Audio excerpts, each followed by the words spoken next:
Influencing popular culture, politics, and everything in between. The local station takes you ringside as we discuss the crazy world that is professional wrestling. This is Going Ringside with the local station. Hello there, and thank you for joining us today. Happy 2024. We hope the podcast just explodes this year. So glad you could join us today. We have a lot to talk about. Of course, the subject of today's episode is the tragedy of the Von Erich family. With the release of the Iron Claw movie, everyone is talking about the tragedy that is the Von Erich family, losing 5 of their 6 children over the years. We're going to explore that.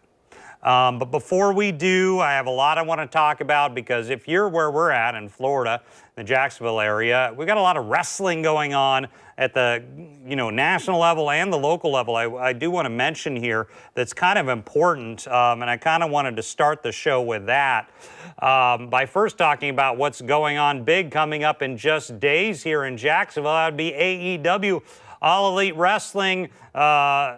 Everyone from Christian Cage to their new champ Samoa Joe to Adam Copeland, all going to be in Jacksonville. Let's put the image up on the screen. AEW Dynamite and AEW Rampage, their Jacksonville homecoming is coming to Daly's Place. They call it the homecoming because, of course, AEW is based here, and they started here, and they spent so much time through the pandemic at Daly's Place. Don't miss out if you're in Northeast Florida and want to go check out the show. AEW will be here January the 10th. Big show there. We, of course, will have full coverage of it, so want to get that out there. Another thing going on also in Jacksonville, if you are in the area and seeing this before January 6th, I want to talk once again about the Duval Brawl with some good names there as well. Now, if you could put that on the screen, here's some details on the Duval Brawl. That will be in Jacksonville Saturday, January the 6th. Some good names there. Right at the top there, you see JTG, formerly of Crime Time. You see Victoria Crawford. You knew her in WWE as Alicia Fox. Elijah Burke, a.k.a. DePope, friend of the show. He is putting this on, so do not miss the Duval Brawl coming up January 6th in Jacksonville. Don't want to miss it. So we, of course, are going to continue to monitor that big show coming to Jacksonville. And there's another thing. There's a lot going on in the wrestling world in the month of January to kick off 2024 here in Northeast Florida where we're at. And I'm excited to talk about this one because we're going to be doing a live podcast on January 19th for this event to talk more about River City Wrestling Con, which is this summer, but they're going to have a big announcement of their top guests, but they've already got some huge guests coming on so far. Let's talk about who's already on the card. Look at who's going to be in the River City in Jacksonville for Wrestling Con. Mick Foley, Amy Dumas, you knew her as Lita for so many years, Al Snow, Sean Waltman, and those aren't even the big names that we'll be announcing live here on Going Ringside on January the 19th when they put out their big guests coming to Jacksonville this summer. So right now, already some enormous names. Like, I don't know how much bigger you can get than Mick Foley, Lita, X-Pac there, Sean Waltman, and of course, Al Snow. So already some big, great names coming, and we are going to be announcing some big ones live here on Going Ringside on January 19th. Don't miss our special live episode where we're going to be doing some announcements about River City Wrestling Con, but I wanted to get that out there now. January 19th is going to be a big day as we continue to monitor what's going on with River City Wrestling Con. But before we move forward in 2024, I want to take a look back at 2023 and some of the big episodes. So if you didn't know our story, we launched Going Ringside here on March 1st, 2023. We've been doing it about 9 months now. The show, surprising to me, has grown dramatically in those 9 months. I didn't expect we'd have the success or the guests that we've had. And I wanted to talk a little about them, about our top most downloaded episodes with guests. I wanted to talk about our top 10 really quickly as we move forward into 2024. Let's put it on the screen, starting with our top 5. So episode 16, if you want to go look at it, that was our live episode, and we just had a slew of stars. Ron Simmons, Tony Storm, Big Papa Pump, Scott Steiner, Brutus Beefcake, the Boogeyman even joined us. That was my favorite episode. That was by far our most downloaded episode with guests and just so many there. And then surprisingly, coming into the strong second, episode 19, that would be Abdullah the Butcher. Abdullah the Butcher, one of the legends around the globe. Abdullah got a lot of interest for us. A lot of people wanted to hear his story, talking about Vince McMahon not wanting to hire him, talking about Bruiser Brody and what they used to do on the road. If you want to go back and listen to our Abdullah the Butcher episode right now, it's episode 19. Number 3, very nice lady, Melina Perez joined us on the show. Melina came in talking a lot about her introduction to the wrestling business, being under the tutelage of Eddie Guerrero, and just her time in this business. Melina Perez, such a nice lady. Great episode. If you want to go listen to it right now, episode 21. Just one we just had a few weeks ago to close out 2023, Swerve Strickland, episode 42. Swerve came on to talk about his feuds with Keith Lee and Jon Moxley and wanting to dethrone MJF. In fact, episode 42 seemed to influence an angle, a face-off with Swerve Strickland and MJF on Dynamite the night we put out that episode. So Going Ringside is influencing actual wrestling angles. I couldn't be more excited about that. And then 27, a somber episode, Mike Rotunda, the father of Bray Wyatt, joined us.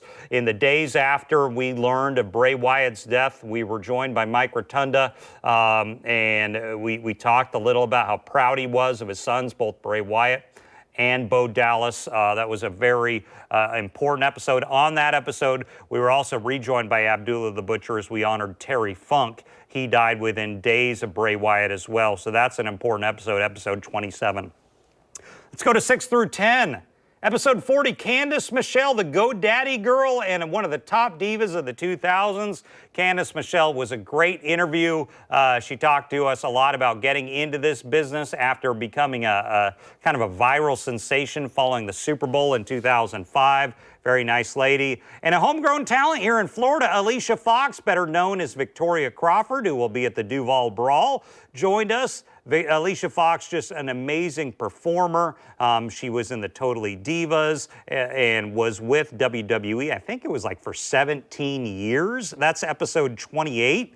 We talked to her shortly after she departed WWE, now going under her real name, Victoria Crawford. But the Alicia Fox episode, 28. Now, a guy you may not remember, and I loved this episode. Episode 39 comes at number 8. That would be Duke the Dumpster Droese. So we did an episode on WWF in the 90s, and Duke the Dumpster Droese was a star in the mid-90s for WWF, giving us a lot of interesting backstage gossip on like Shawn Michaels, Triple H, The Click, Stone Cold Steve Austin as he was gradually becoming famous. What Shane McMahon was like when he was getting into the business. Just a great episode talking about WWF in the 90s with Duke the Dumpster Droese. Came in at number 8 for us. That's episode 39. And then another homegrown talent, Elijah Burke, a.k.a. Da Pope, joined us. He came in at number 9. That's episode 23. Elijah Burke is a friend of the show. We've had him on a few times. He's putting on that Duval Brawl that we talked about. Loved having Elijah sit down with us, tell us his story going into WWE and then feuding with Devon Dudley in TNA. So Elijah Burke, that came in at number 9 in 2023, episode 23. And coming in, rounding out the top 10 was our inaugural episode, our very first episode of Going Ringside from way back in March, where a couple of our highest profile guests we had were good old JR Jim Ross and Paul White. You knew him as the Big Show back in the day. Joined us, and that was our very first episode of Going Ringside. And if you want to go listen to that in the archives right now, where we kind of introduced our show, why we're doing this in Jacksonville, Florida, and JR and Paul White, a.k.a. The Big Show, joined us on the show that day.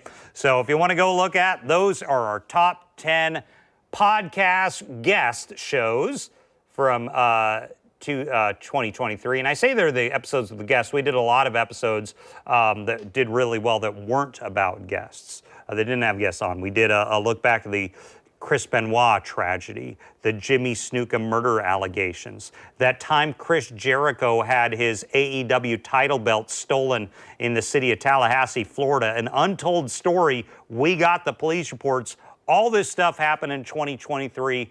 Go check it out right now. Just a lot happened in 2023, and we expect 2024 to be much, much bigger. And we are going to start off 2024 with, I guess, a somber episode, an episode that I think is really topical, really timely. To my director, I don't want to call for any of our images yet. I'll call for those in a little while. But today, we are going to talk about the tragedy of the Von Erich family. That would be Fritz Von Erich and his 6 children, Jack Jr., David, Mike, Kevin, Carrie, Chris. A horrific story. So horrific, so important to the history of the pro wrestling world that a new movie has been made about it. Now we can put that on the screen. That would be Iron Claw. These are some images of the brand new Iron Claw movie of the tragedy of the Von Erich family. Iron Claw was, of course, a signature move of many people, many members of the Von Erich family. They put that gripping claw on your face, and essentially their opponents would pass out. Zac Efron is in the movie. MJF actually has a role in the movie. And it talks about the tragedy of the Von Erichs. So I want to talk a little about who the Von Erich family was and what their story is and why they are so tragic. And there's an image of the actor playing the dad, the patriarch of the Von Erich family, and that would be Fritz Von Erich. So let's talk about who they were. Fritz Von Erich was an old school wrestler from back in the day. His real name actually is Jack Adkisson, and he was born in the 29. He was a Depression era child. He grew up and eventually married his wife, I believe, in 1950, and Jack Adkisson wrestled much of his career in the 1960s and 1970s, back in the territorial days. And let me talk a little about what the territorial days were, because I think it is important to understand this story. Before Vince McMahon in the mid-1980s took the World Wrestling Federation to a national and eventual global brand, there were territories of different wrestling promotions around the country. Vince McMahon eventually put them all out of business and kind of took over the industry, so to speak. So before that, McMahon and his father, they ran the WWF, and prior to that, the WWWF, the Worldwide Wrestling Federation in the Northeast. Down here in Florida, we had Florida wrestling. Dusty Rhodes was a big part of that. Just to the north of where we're at, we had Georgia Championship Wrestling in Mid-Atlantic. That was the stuff that eventually became WCW and was owned by Ted Turner, and they had Ric Flair and the Four Horsemen. Out in Texas, one of the big promotions was World Class Championship Wrestling, WCCW. And all these different patchwork of organizations around the country were governed by an unofficial wrestling body called the National Wrestling Alliance, or the NWA. And all the promoters who own these different territories would come together and they would decide on the champion. For much of the era we're going to talk about, the champion was Ric Flair. He was the guy that they all decided would be the champion that would carry the banner. Eventually, the WWF went their own way, put everyone out of business when they, through cable television, made themselves a national brand and took over the industry. But we're going to talk a lot about the territorial days here. So Fritz Von Erich, real name Jack Adkisson, wanted to be a bad guy. He wanted to be a heel back in the 1960s and become something that people would really hate. So he came up with a gimmick that today would not be allowed on television. But in the 1960s, at the height of the Cold War, it was. He wanted to be a bad guy. He wanted to be the best bad guy there was, that everyone hated and booed. And he took on the character of a Nazi. And he would go down to the ring and portray himself as a Nazi. And he took on a more German-sounding name and made his character name Fritz Von Erich, a very German-sounding name. And when he wrestled in the 1960s and eventually 1970s, he was one of the best heels of the industry, known as Fritz Von Erich, a Nazi. And fans booed him, fans hated him. So back in that day, because wrestling was a hard industry, it was not a glamorous industry, even though in some level it was on television. It wasn't the glitzy, glamour, massive global juggernaut it is today. It was all these independent promotions, and the wrestlers honestly didn't make a lot of money. So from a business model perspective, a wrestler's goal was always to become the booker, the guy who ran the territory, ran the promotion, essentially the business owner, let's call it in layman's terms. And that was the goal. That's what, if you were a wrestler as a young man, your goal was to become the booker. By booker, you decide who your championship is, who wins, who loses, who's the star, who's the villain, and you make the money and you pay everyone. That's the goal. It makes good business sense. And Fritz Von Erich, which I'm going to call him Fritz Von Erich from now on. He was never, I had to look up that his real name was Jack Adkisson, so we'll call him Fritz Von Erich in the show because that's important. Eventually became the booker of world-class championship wrestling in Texas. And Fritz Von Erich and his wife had 6 children. Before Fritz Von Erich got into wrestling, there was tragedy in his family. Before he was in wrestling in the year 1959. Now this predates the wrestling story, but it's important. I think it was their firstborn, Jack Jr. When he was 6 years old in 1959, I read some of the stories that he had touched something that had an electrical current in it and was shocked very badly by it, almost to the point of electrocution, fell into a large puddle face first and drowned. And there's not a lot written on it, but that is kind of how their family started, in a very tragic, horrible fashion. When Jack Jr., Jack Adkisson Jr., passed away at the age of 6. And in the years after, Fritz Von Erich, who he became, started wrestling. And so, you know, their family grew at this point. Eventually, Fritz Von Erich and his wife Doris had 6 children, all boys. You had Jack Jr., who had passed away. You had David, Mike, Chris, Carrie, and Kevin. Kevin, by the way, is the only surviving Von Erich son, and we'll get to why here. So, one of the goals of a lot of wrestling promoters rather, is particularly in the eras of the 1960s and 1970s and to a point the 80s, was to get your children in it and make them wrestlers and make them the stars of the promotion. Then eventually you can hand off the business to your children. A lot of wrestlers did this. In the AWA, which is kind of based in Minnesota, the promoter was pretty well known, named Vern Gagne. He made his son, Greg Gagne, the champion and one of the faces of the company. And I remember watching Greg Gagne as a kid. I'm like, that guy doesn't look like a big muscle-bound star, but his dad was the guy in charge. Dusty Rhodes did it to a point with his son, Dustin Rhodes, who you know better as Goldust today. And Dustin Rhodes, when around the late 1980s, was Dusty Rhodes was running WCW, and he made his son one of the stars, Dustin Rhodes. Well, this happened with the Von Erich family.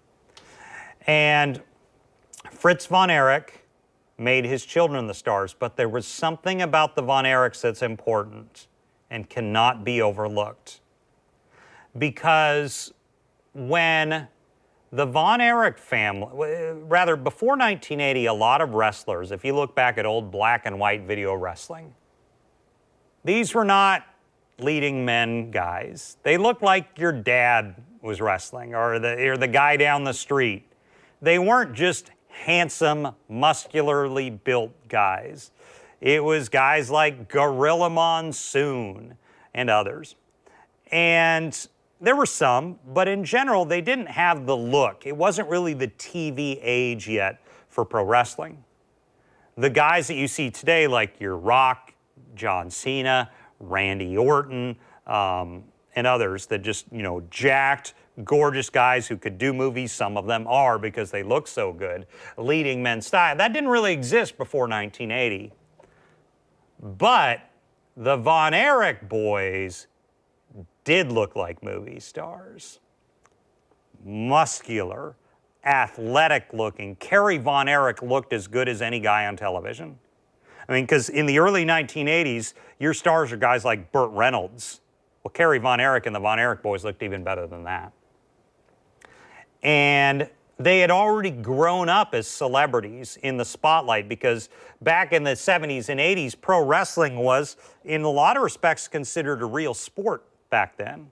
By the mid to late 1980s, the curtain was started to be pulled back and people started to realize this is not real. This is a pre-scripted sport. This is, as some call it, fake. And another example is the Rock's family. They were put over in their Hawaiian territory by the dad and the mom who were running the territory. Anyway, so the Rock, he was brought up in the family. And the Von Erichs were the same thing. And the Von Erichs looked good. They looked like movie stars. And they were so incredibly popular when they were brought in that they brought in a fan base that you almost never saw in wrestling arenas in this amount in Texas, because they were based in Texas. Huge state, huge territory. Young females. The Von Erichs were in their area like rock stars. Think the Beatles, think Elvis. And I've heard it said that you compare in Texas where they were at, the Von Erich boys, to other A-list male movie stars, the Von Erichs were above. And they had something that wrestling provided that the movie industry didn't. You could actually go see these guys in real life. When they'd wrestle at the Sportatorium or some arena in Dallas or wherever, you could actually go down there, buy a ticket with your family and see them in real life, and the crowds would be huge, and they loved the Von Erichs. The Von Erich boys were portrayed as the great heroes of world-class championship wrestling that the fans loved. And the women, the young females, would go and they would scream and they would reach for them, give them kisses. They were heartthrobs. In a wrestling industry that didn't have a lot of that prior to 1980, the Von Erich boys were teenage heartthrobs, beloved, heroes when wrestling was considered real, muscular, good-looking guys. The fan base loved, the state of Texas loved. And wrestling was very well protected as an industry at that point. You didn't know the backstory of people. You didn't know what happened behind the scenes. They would come on local television in Texas there and be portrayed as superheroes with big, muscular, good physiques. And fans couldn't get enough. And David was maybe considered one of their best. And David Von Erich was doing well. And David and Kerry, I think, were kind of and Kevin, who's still with us, were some of your best ones. But tragedy started to come back to the Von Erich family in 1984. David Von Erich was wrestling in Japan. And he was with another famous wrestler, a big monster from that era, from world class, Bruiser Brody. A guy that old school wrestling fans really love, Bruiser Brody. And David Von Erich was found dead in a hotel room in 1984 in Tokyo. Bruiser Brody found him. And the official cause of death, and keep in mind this has been 1980s Japan, where wrestling in Japan is huge if you didn't know, and their wrestlers are really elevated and prestigious in Japan. The cause of death by police in Japan was considered what was called enteritis, an issue in the stomach. And keep in mind, David Von Erich's only 25 years old. 25-year-old men don't drop dead from medical causes. Very unusual. And a lot of speculation in the wrestling industry. In fact, Ric Flair wrote about it in his autobiography, that the vast majority of wrestlers in the industry don't believe enteritis was his cause of death. They believe he died of some sort of drug overdose. Because if you didn't know, when we've talked about it, go back and listen to our Jake the Snake Roberts episode. Very eye-opening about what it was like to be on the road in wrestling. It's hard, particularly back then. Not as much today, thankfully. It's gotten better. But back in the 70s and 80s, you're going town to town, not a lot of money, living on the road in motels night after night after night. And the brutality these wrestlers in that era put their body through is unparalleled. Another episode that we've had on Going Ringside, Ken Shamrock, one of the greatest legitimate pro fighters in the world in his day, talked to me, said wrestling was 10 times harder than UFC. Because in UFC, you fight and then you don't fight again for a month. In wrestling, you fight even though it's scripted. It's a fake form of entertainment, as they call it.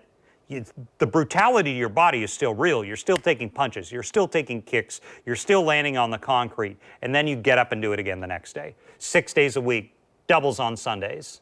The brutality the body would go through for a pro wrestler was incredible. And so David Von Erich and a lot of wrestlers in that era, you know, what do? You got to medicate it as you go town to town. And international. I mean, he's wrestling in Japan. So the belief is among wrestlers, according to Flair and others, that David Von Erich OD'd. And they believe that Bruiser Brody, who's no longer with us, that's another show for another time, flushed all the drugs down the toilet before law enforcement can find it. Because if the Von Erich boys, you know, the story that David Von Erich died by enteritis is much more palatable to the fan base than to find out that he overdosed on drugs, because the curtain had not been pulled back on the wrestling world, and these guys were superheroes. To find out that there may have been drugs involved would not have been good. The outpouring of support for the Von Erich family in Texas and around the country was incredible following David's death.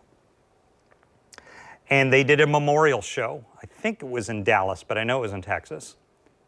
They had, I think, 42,000 plus arrive at the show. I think at the time it was the biggest pro wrestling show in history for a live event in North America. And the outpouring of support was incredible, and it also showed how important the Von Erichs were in the wrestling industry. As we talked about at the top of the show, the NWA decides on who the champion was, and they almost would never decide to take the title off of Ric Flair. He was the national poster boy for the industry. He would go to all the different promotions and be the champion, and the top stars would feud with Ric Flair. But they would never have him drop the title because he was important to all the territories all over the country. But that night, because the death of David Von Erich was so impactful, they decided to have Ric Flair drop the title to Kerry Von Erich. And if you go back and look at the old images of the Von Erich boys, as you know, good looking and strong as I said they were, Kerry was the supermodel of them. He was the guy who could have been on a magazine cover anywhere in the world. And Kerry Von Erich was given the NWA champion. It was a huge deal for the Von Erich family and really for the wrestling industry and world class in the state of Texas. But if you watch the Dark Side of the Ring episode on this, you will see that the family never truly got over it. They never totally got past the loss of David Von Erich. It hit them hard. They were never truly the same. But they had to keep going and keep running their wrestling promotion. And eventually they needed someone, because Kerry was wrestling, they needed someone to kind of fill David's shoes. So one of the wrestlers they brought in, they started to bring up Mike DiBiase. Mike DiBiase was, the accounts are he didn't really want to be a wrestler. It just wasn't, he didn't want to do it. But, You know, the kids wanted to be like Dad. They wanted to make Dad proud. This was the family business, and David had just died, and they needed someone to step in. So Mike stepped in and started wrestling. But there were problems for Mike as a wrestler. He had a bad injury internationally where he almost died.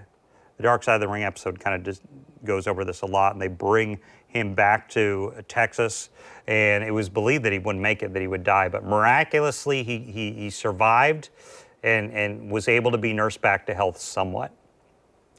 And there was a lot of controversy because this was a public thing, because wrestling was mainstream back then, and it was believed to be real. So the fact that a Von Erich, in this tragic family, almost another Von Erich had almost died, was big news then. And I think they say that when Mike was in the hospital, they had to bring in extra operators to the hospital for all the people calling to see how he was. But eventually he miraculously was nursed back to health. And Mike DiBiase was probably brought back too soon. Many people have said he probably shouldn't have ever wrestled again. And he had problems. And then eventually drugs started to play a role. And this is where the mystique of the Von Erich family really started to be affected, because Mike Von Erich was arrested for drug possession. And shortly after his arrest in 1987, Mike Von Erich took his own life through a drug overdose. And they were not able to hide that. That came out in the news that one of the Von Erichs had killed himself. That was really the beginning of losing the fan base, because when David died, the community and the state mourned with them. But when Mike died, there was some crime involved. There was a suicide, and that was a little harder. And one of the things they did along the way, you know, to keep the promotion going, was they needed another Von Erich. They were, as horrible as it sounds, they were running out of Von Erichs. So they brought in a guy who was not really a Von Erich name. His real name is William Kevin Ricky Vaughn. They brought in and portrayed him as Lance Von Erich and said, he's one of our Von Erichs. He's a good-looking, strong guy. But the fans knew. Fans knew that's not really a Von Erich. The fans knew, you're lying to us. This is fake. He's not a Von Erich, and you're portraying him as that. And that hurt the business even more.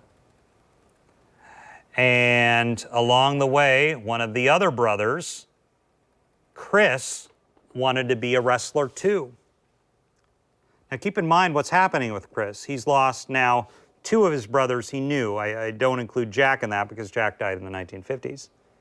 But Chris Von Erich had lost 2 of his brothers in recent years. So obviously the family is just decimated. And this is horrible. And Chris Von Erich wanted to be a wrestler, really, really bad by all accounts. But the problem was Chris did not have the athletic gifts of his brothers. He was shorter in stature. The height I was given was he was only 5'4". It is very hard to be a star pro wrestler and you're only 5'4". But he wanted it to be one. And he also had other medical problems. The ones that they write up on the articles out there are asthma and brittle bones. And he was extremely frustrated. He tried and he tried and he tried, but he couldn't make it as a wrestler with the health setbacks, the short stature, and it was very hard on Chris. But Chris Benoit, Chris Von Erich wanted to be a wrestler. And Chris Von Erich eventually passed away when he took his own life. So frustrated, he shot himself in the head. Let me see the year on that. That would have been 1991, and he was only 21 years old. At this point, world-class championship wrestling had essentially died as a territory, and Vince McMahon had taken over the industry. All that was really left by the turn of going to the 80s and the 90s was NWA World Championship Wrestling stuck around and eventually grew and became competition. But all the other territories, your AWA, your World Class, your Mid-South, Portland Wrestling out in the Northwest, the stuff out in California, and in St. Louis, it all died. And the Von Erichs lost their territory. So at this point, you only had 2 Von Erich children left. You had Kevin, who, as I said, is still with us today, and Kerry Von Erich. And really, the last real venture in wrestling came around the 1990s, around the time Chris had died, when Vince McMahon brought in Kerry Von Erich, because Vince was now the big time. WWF was a global juggernaut by this point, and Vince McMahon brought in Kerry Von Erich. But Kerry Von Erich was hiding a secret that I honestly didn't know about till I heard some shows on this a few years ago. Kerry Von Erich didn't have a foot. That's blunt, but that's the case. He had some sort of, I think it was a motorcycle accident, and ran into, I want to say it was a police cruiser, and had very bad damage to his leg, and they portrayed it as an angle in World Class. And Kerry is rehabilitating from this injury, but they kept a secret how bad it was that he eventually lost his foot. And I honestly don't know how he did it, if he used a prosthetic or what he used, but he would hide the injury and hide that he didn't have a foot with his wrestling boot, and he was such a gifted athlete, he still was able to wrestle. Not as well, but he hit it, and you never knew that Kerry Von Erich was wrestling without a foot. He had 2 long wrestling boots on, so you couldn't tell. He still looked good, still was a tremendous-looking guy. And Kerry Von Erich went to the World Wrestling Federation wrestling without a foot, and no one knew. He kept it a very, very guarded secret. The family would not tell anyone that Kerry didn't have a foot because it would ruin his mystique. He thought it would ruin him as a wrestler. I think I heard Jim Cornette or someone say, if they had just been open about it, they may have been able to get the fans behind him and like he's overcoming this disability. But they didn't. He wanted to keep it secret. He was embarrassed and self-conscious about it. And he went in, and Vince McMahon did not want him to use the Von Erich name, which, if you know Vince McMahon's history, he liked to build his own stars. He did not like to take stars from other companies, which he did, and not have them be his branding. I can think of a lot. Steve Austin, Mick Foley, Diesel, Razor Ramon, all had been wrestling in other names in other places, but when they came to the World Wrestling Federation, Vince wanted to name them. Vince wanted to give them the gimmick. There had been a few who were able to overcome it. Ric Flair, most notably. The Road Warriors, to a point, who were called Legion of Doom in WWF. But for I think Vader. But for the most part, Vince didn't like to bring in guys who he didn't create. Their aura, their mystique. And so when they brought him in, they actually had him get rid of the Von Erich name, which is kind of hard to believe because the Von Erichs were so well known in the industry. They had such an iconic name. That was Kerry Von Erich's main claim to fame, was his last name was Von Erich. But they called him the Texas Tornado. I think they did use the Von Erich name, and I was a kid watching it, and I still knew the Von Erichs where I'd heard of them. I didn't get World Class where I grew up, but I knew I'd heard of the Von Erichs. They were just legendary in the business. So Kerry goes to WWF, which is national and then and global. It was the big time. It was national. But Kerry never really took off in WWF because the demons of his horrible, horrible life and past were coming back. And by horrible life, I mean the loss of his brothers. At this point, you know, he had had the injury. He was dealing with substance abuse issues. And Bret Hart, in his autobiography, even said that he had had a conversation with Kerry that he just wanted to go be with his brothers. And the Hart family had as their own tragedy in the years past that. They lost Owen, of course, and eventually Davey Boy Smith. And they've had their own, and Jim Neidhart died in more recent years. But, you know, they dealt with their own tragedies. And then they were very close to Brian Pillman, who lost his life early. But back to Kerry. Kerry, eventually, the demons were so bad, and I think he had marital issues throughout this time. And in 1993, Kerry Von Erich, like his brothers who preceded him, killed himself. He shot himself in 1993, and he was only 33 years old. So at the end of Fritz Von Erich and Doris, his wife, who they eventually separated, and I honestly don't know if that was due, I'm assuming it had to have done with the tragedies in their family, was, died in the, I think, late 1990s, and 5 of his 6 sons had died before him, almost all in tragic fashions, all young. The phrase, the Von Erich curse, has become popular in wrestling circles because they are the most tragic family. 5 of 6 children died. The movie Iron Claw is out there now. MJF is, by the way, in it. I want to say he plays Lance. I'm not positive on that. But if you see wrestling fans, it did moderately okay at the box office. I've been kind of monitoring it. Not bad, not good, but fairly well for a wrestling movie. It did well, and it's getting good reviews from wrestling fans, but it is a sad, sad story, as we just documented here. The Von Erich story is a tragic one. It is a tragic, tragic tale of what happened to them, and it is sad. Fortunately, Kevin Von Erich is still with us. In fact, Kevin Von Erich is still doing well. He was recently on AEW. They brought him back to honor the Von Erich family and their heritage and what they meant to the wrestling industry. He's on an AEW Dynamite recently. I think you can go check it out. It's not hard to find on YouTube. And I think he did the claw, the Iron Claw, that gripping finishing move that the Von Erichs were so known for. So their story is a tragedy. It couldn't be more sad. Of all these guys who had all the ability and star power in the world, but the hardships of wrestling and family life and dealing with the loss of brothers and celebrity was a tragic, tragic story. And I wanted to document it here on Going Ringside, particularly because I knew the movie was coming out. But they are one of the greatest families of all time in pro wrestling because of what they meant to the industry.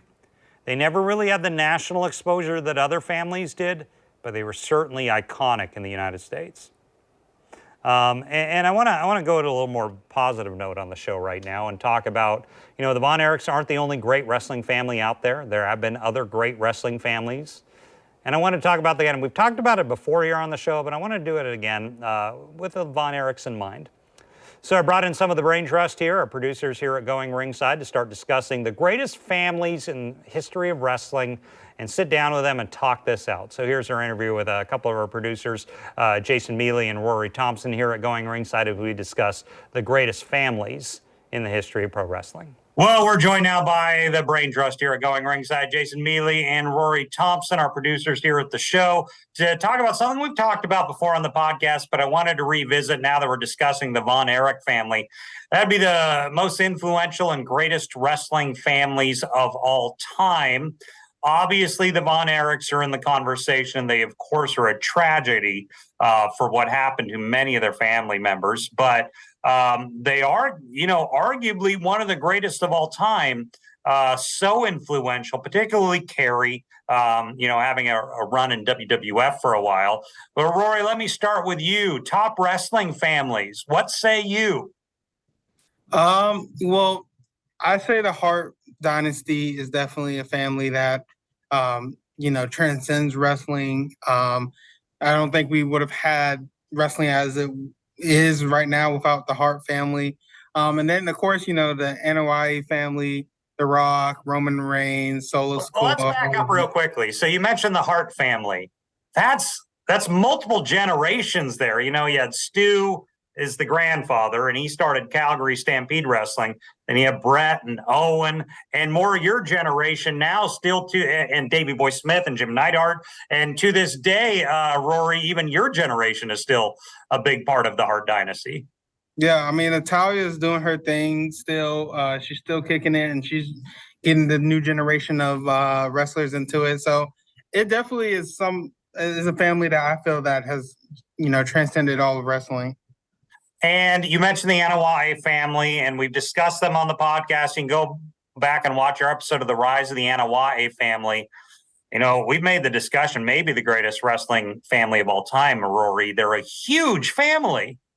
Nah, they're so big, and it's just like more of them are coming. There's, I think it's Jacob Fatu. He's in I think he's in GCW right now, but they have so many of them coming up that it's going to be crazy to see their rise just keep going. They really peaked, Jason. Let me get your opinion on Anoa'i's real quickly. They really peaked, obviously, with The Rock and Roman. They had other greats like Yokozuna and others. Could you see their family continuing to have star power like they've had, or do you think they hit the peak with Rock and Roman? That's a pretty good peak. No one might not be as big as The Rock, but Rory just mentioned Jacob Fatu. He might be one of the best ones ever, and he's not in WWE yet. Yeah. But he's very, very good. I've seen some of his stuff when he was in MLW. So I want to get your opinion. These young Anoa'i families, be it from Office family, Sika's family, whoever, could you see Tony Khan and AEW kind of wanting to snag some Anoa'is? Because, they've been such a WWE thing when they've gone global. Could you think that would be something Tony Khan would want to try and pick up? If he's smart, yeah. I think any wrestling promoter would want to pick any single one of them up. But now we're talking, who's the promoter with the deepest pockets? WWE and Tony Khan. I could see it. If any of them wants to walk into Impact tomorrow, I'm sure the door would be wide open. MLW or Game Changer, any independent, I'm sure the door is wide open for any of those who would want to do it. Well, beyond the Anoa'i, Jason, tell me some other big families, because there's been some very iconic families, and let's keep the McMahons out of it because they're their own type of family. They own essentially the company. But who else beyond the Anoa'is? Well, we can go with what Cody's ring entrance music says, has more than one royal family. Got to be the Rhodes. Yeah. What about, and we did an episode, you can go back and look at our tribute to Bray Wyatt episode. What about the Rotunda family, the Wyndham Rotunda? Mike Rotunda, Barry Windham, sadly Bray Wyatt, who passed away earlier this year. I guess we're in the new year now, last year. But, the Wyndham and Rotunda family's done a lot. They have, and who knows if Bo Dallas is someone else who we didn't mention. Yep. And, there's teasers of maybe he comes back and carries the Bray Wyatt mantle. Maybe he comes back. The Rotundas are definitely there. You got the whole IRS gimmick. Sure. What about the Flairs? Do they get into that conversation? Because it's really Rick and Charlotte. Do you think they're considered, obviously they're a wrestling family. They obviously are. But do you think they're one of the greats, Rory? Or do you think because it's really only two of them with Rick and Charlotte, they would need to add more family members? I think, they definitely need to add more. If we're talking father, daughter, or just a two-generation period, I feel like they're one of the biggest two-generational wrestling families. But then you have to look at people like Randy Orton or, even Braun Breaker right now in NXT is definitely someone who they feel is going to, be the next big person in WWE. The Orton family's interesting because I think Randy's like a third or fourth generation wrestler. So their legacy has been there a while. Jason, I want to throw this to you. Another family that doesn't get mentioned very much, mainly because they're in the headlines for other reasons, but it's technically a third generation, is the DiBiase family. You have Ted Jr., and I think their grandfather, Mike DiBiase. Do you think that there's a black eye there because they're dealing with some ongoing legal issues in Mississippi? And there's probably that, and maybe Ted Jr. didn't have as the big a run that the $1 Million Man had. He was kind of here for maybe here and gone almost, and it's been so long since Legacy was together with Ted and Randy and Cody. So I would keep the DiBiase's out of that. Maybe it's a generational thing. I didn't know of the $1 Million Man's father. I just knew of, Ted. Yeah, I mean, he was a good worker in the territory days. Ted Sr. is the star of that family. The other one, touches on something we've talked about, and we've talked about the Jimmy Snuka murder investigation. But the Snuka family's had a few generational. They've had a few of his children in this. Have the Snukas done much? I'm talking the second generation, not Jimmy himself. I can't even name anyone right now off the top of my head. Yeah. So I think that's kind of, makes the case for them. Who knows? Because wrestling is always just changes every day. Someone's going to probably come up from that family. So I think if you have that wrestling background, it's always good. But you never know, because like Ricky the Steamboat Dragon's Ricky the Dragon Steamboat. Yeah. Yeah, Ricky, his son was in NXT not NXT, it was like whatever it was beforehand. And they just said he wasn't it. He didn't have it. And so that fascinates me, because his dad was one of the greatest of all time. That surprises me. So, I think it's going to be interesting. Like Ava right now is in NXT and she's the Rock's daughter. And I think that's going to be interesting to see if she can get to those levels. Right now, I don't think she's there. She's still very green in the ring and even green on the mic. So I think that's going to be interesting to see her rise. I think it's interesting to see these second generation have to overcome their parents. Like, Brian Pillman Jr. right now is doing his own thing as Lexus King. That's true. Yeah. The Pillmans. That's a good one. Like I said, Braun Breaker, even though he's, Rick Steiner's son, everyone sees him as his own thing kind of. So I think it's so interesting to see that. Yeah. The Steiners, that's 3, Braun Breaker and then Rick and Scott. Yeah, that's not bad. Let's do this. Let's close it up here. Jason, Rory, let me start with you, Rory. Top 3 wrestling families. Categorize it however you want. Why you think they're the top 3? I definitely, this NOI, the Hearts, and I know we didn't want to put them in there, but the McMahons, I have to put them in the top 3. I understand. Even just as wrestling. They did wrestle. They did all wrestle. Vince, Jane, Steph, Triple H, obviously. And with the addition.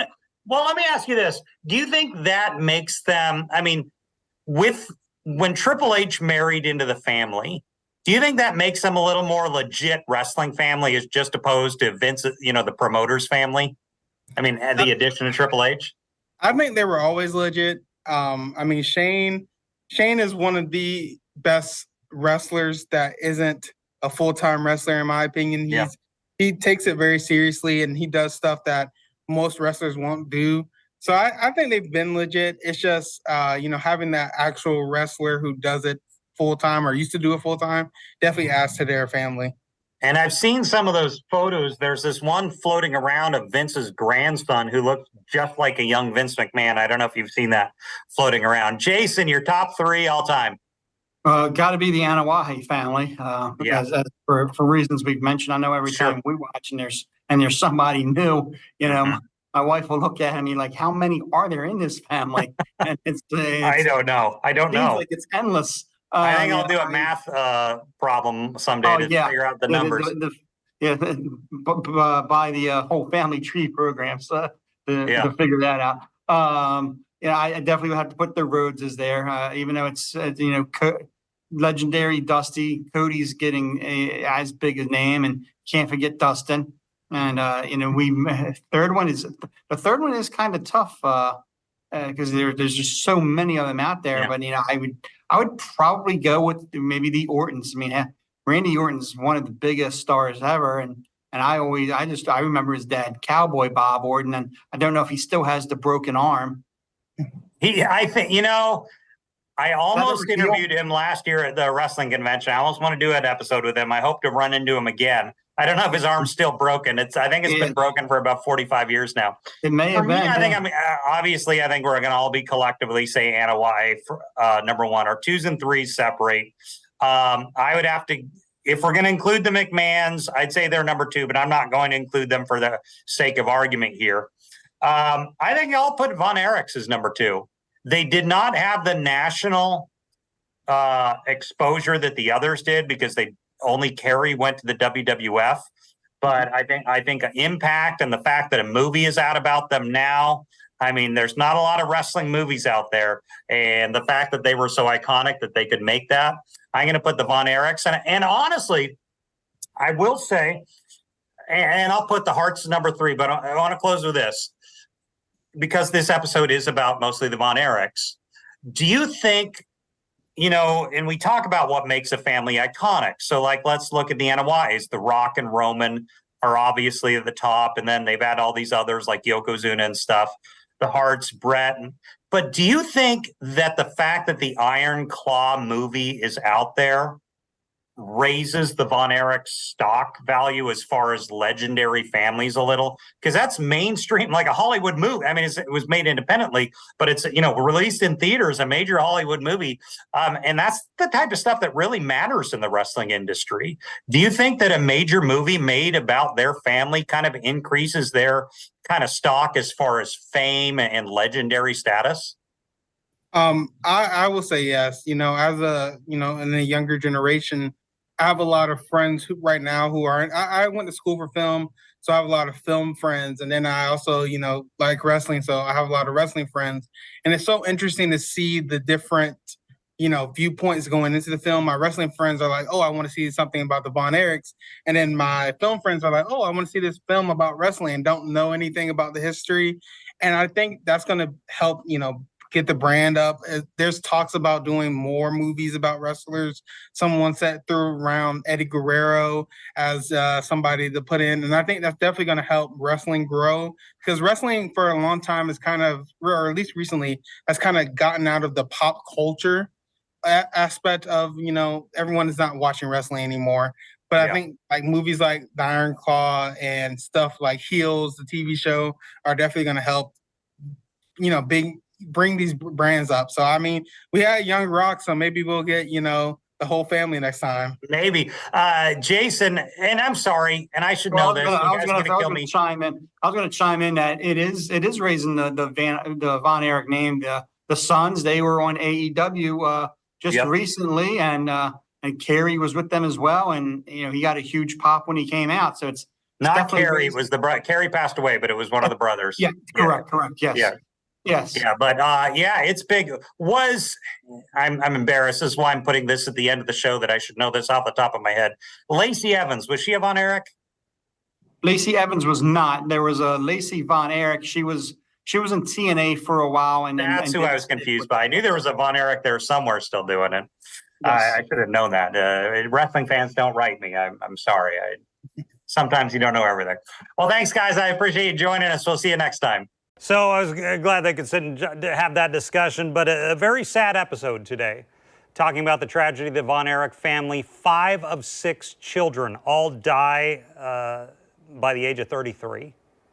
And just a horrible story. The Von Erich curse has been legendary in the wrestling world for decades because of what happened to this family over the years. So I wanted to explore that and talk about it because Iron Claw is out. I cannot recommend it enough. All the wrestling fans I've heard from say it's a great movie. If you're a fan, you should go watch it. If you've gotten this late in the episode, you're probably interested, so I'd recommend go watch it. It's a sad one, though, just something to keep in mind. They've got guys in it like Ric Flair's. Someone plays Ric Flair in the movie, so it's definitely got a lot of buzz in the Hollywood world right now, in the movie world. So we wanted to go down and discuss what happened with their family for so many years. But thanks for joining us. We got some big episodes coming very soon in 2024. So we have some exciting stuff on the horizon. So hope you can join us again. Thanks for joining us for this episode of Going Ringside. This has been Going Ringside with The Local Station, brought to you every Wednesday on your favorite podcast player, on New Sport Jacks Plus, as well as the New Sport Jacks YouTube channel.